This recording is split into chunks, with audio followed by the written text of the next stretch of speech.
Assalamualaikum warahmatullahi wabarakatuh. Saya Hairi dari SD Negeri Sambek Wonosobo. Pada kesempatan kali ini, saya akan menyampaikan aksi nyata saya dengan topik Merdeka Belajar yang berjudul menerapkan sistem Among untuk mencapai tujuan pembelajaran PAI materi keteladanan Rasul-Rasul Allah Subhanahu wa Ta'ala.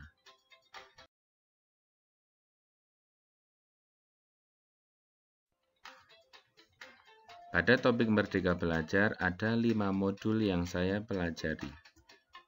Yang pertama, mengenali dan memahami diri sebagai pendidik. Modul kedua, mendidik dan mengajar. Modul ketiga, mendampingi murid dengan utuh dan menyeluruh. Modul keempat, mendidik dan melatih kecerdasan budi pekerti. Modul terakhir yang kelima, pendidikan yang mengantarkan keselamatan dan kebahagiaan. Pada modul pertama, mengenali dan memahami diri sebagai pendidik. Ki Hajar Dewantara menyatakan, manusia merdeka adalah manusia yang hidupnya bersandar pada kekuatan sendiri, baik lahir maupun batin, tidak tergantung pada orang lain. Pendidikan itu menuntun segala kekuatan kodrat yang ada pada anak-anak, agar mereka dapat mencapai keselamatan dan kebahagiaan yang setinggi-tingginya, baik sebagai manusia maupun sebagai anggota masyarakat. Dalam modul kedua, mendidik dan mengajar. Mengajar adalah suatu cara menyampaikan ilmu atau manfaat bagi hidup anak-anak secara lahir maupun batin. Pendidikan tidak hanya berbentuk pengajaran yang memberikan pengetahuan kepada murid, tetapi juga mendidik keterampilan berpikir, mengembangkan kecerdasan batin, dan pada akhirnya murid dapat melancarkan hidup untuk mencapai keselamatan dan kebahagiaan. Modul ketiga, mendampingi murid dengan utuh dan menyeluruh.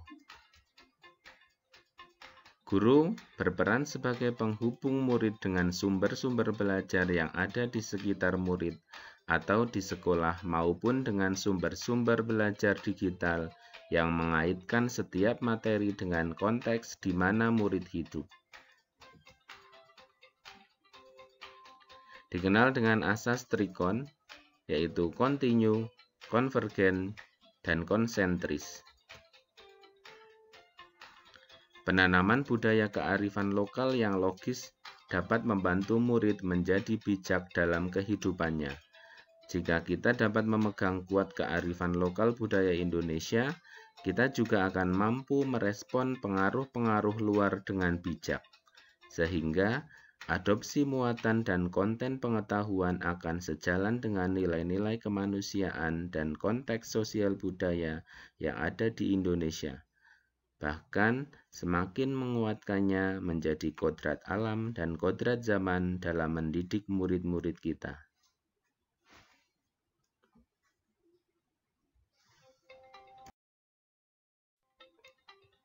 Modul keempat, mendidik dan melatih budi pekerti. Budi pekerti atau yang disebut watak diartikan sebagai bulatnya jiwa manusia yang merupakan hasil dari bersatunya gerak pikiran, perasaan, dan kehendak atau kemauan sehingga menimbulkan suatu tenaga.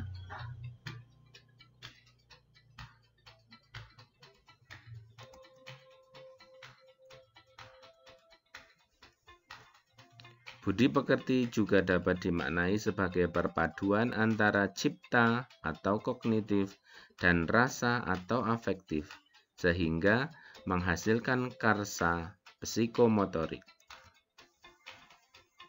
Pendidik harus mampu memahami kemampuan kodrat anak atau murid sebagai individu yang sadar, mampu memikirkan, memahami, merasakan, berempati, berkehendak, dan bertindak semestinya dapat kita tanamkan dalam benak kita sebagai pendidik. 5. Pendidikan yang mengantarkan keselamatan dan kebahagiaan. Fungsi pendidikan adalah untuk mengantarkan murid agar siap hidup dan memberikan kepercayaan kepada murid bahwa di masa depan mereka akan mampu mengisi zamannya.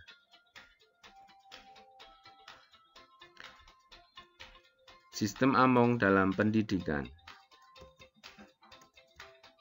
Among artinya memberikan contoh tentang baik dan buruk tanpa harus mengambil hak murid agar bisa tumbuh dan berkembang dalam suasana batin yang merdeka sesuai dasarnya.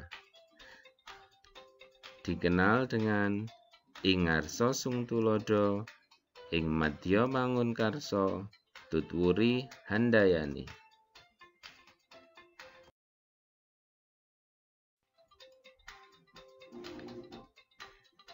Dalam kegiatan pembelajaran, saya menerapkan beberapa pembiasaan pengamalan ibadah. Di antaranya adalah berdoa sebelum memulai pelajaran dan sesudah melaksanakan pembelajaran, kemudian hafalan surat pendek, kemudian membaca Asmaul Husna. Selain itu, anak-anak juga dibiasakan untuk melaksanakan ibadah seperti sholat duhur berjamaah ataupun sholat sunnah, sholat duha. Murid-murid dapat kita biasakan untuk melaksanakan ibadah sebagai implementasi ketaatan kepada Tuhan Yang Maha Esa. Dalam kegiatan pembelajaran, ada beberapa kegiatan. Yang pertama adalah diskusi kelompok. Kemudian setelah berdiskusi, anak-anak mempresentasikan hasil diskusinya. Kemudian guru memberikan penguatan atas materi yang telah disampaikan melalui tayangan slide atau berupa video. Kemudian guru melaksanakan evaluasi hasil pembelajaran untuk melihat apakah tujuan pembelajaran telah tercapai atau belum tercapai. Demikian presentasi yang dapat saya sampaikan. Terima kasih atas perhatiannya. Mohon maaf apabila ada kekeliruan atau ada kekurangan. Wassalamualaikum warahmatullahi wabarakatuh.